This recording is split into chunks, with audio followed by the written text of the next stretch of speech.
Whitney Houston, what the autopsy really revealed she was, by any measure, one of the greatest vocalists of her generation. A voice that could fill stadiums, top charts across 5 decades, and move entire nations to tears with a single note. But behind that voice was a private battle that for years the public only glimpsed in fragments.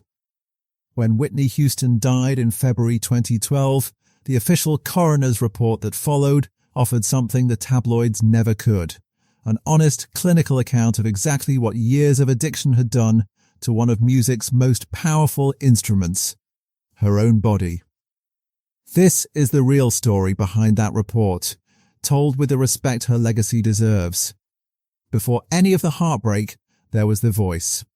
From her self-titled debut album in 1985 onward, Whitney Houston became one of the best-selling artists in the world, delivering hit after hit: I Wanna Dance with Somebody, How Will I Know, The Greatest Love of All, and the song that would become forever synonymous with her name, I Will Always Love You. Her talent wasn't just commercial. It was technical, powerful, and instantly recognizable, a voice that reshaped what pop and R&B vocals could sound like for a generation of singers who followed her. On the afternoon of 11th February 2012, the day before the Grammy Awards, Whitney Houston was staying at the Beverly Hilton Hotel in Los Angeles. According to the coroner's report, she was last seen alive by her personal assistant between 2:45 and 3 p.m., complaining of a sore throat. Her assistant suggested she take a bath before an evening pre-Grammy party. When the assistant returned roughly 40 minutes later, she found Houston submerged in the bathtub, unresponsive. Her assistant and bodyguard immediately called emergency services and attempted to pull her from the water. She was 48 years old. The Los Angeles County Coroner's Office concluded, after a thorough investigation, that Houston's official cause of death was accidental drowning. With the effects of atherosclerotic heart disease and cocaine use listed as significant contributing factors.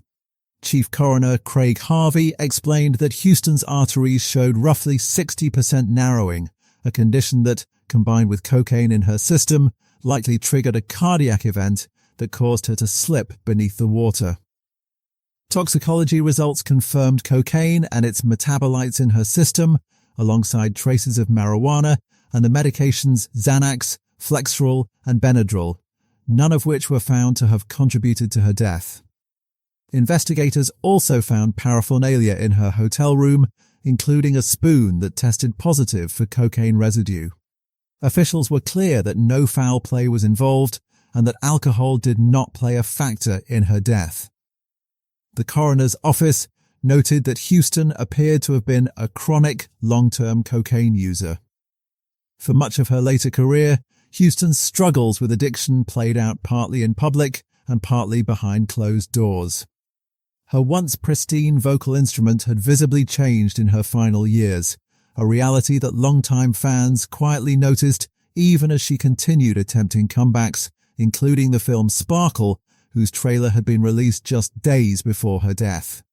What the coroner's report ultimately offered wasn't tabloid speculation, but a clinical, human record of what years of addiction can do to even the most extraordinary talent, a reminder that substance use disorder doesn't discriminate based on fame, talent, or success.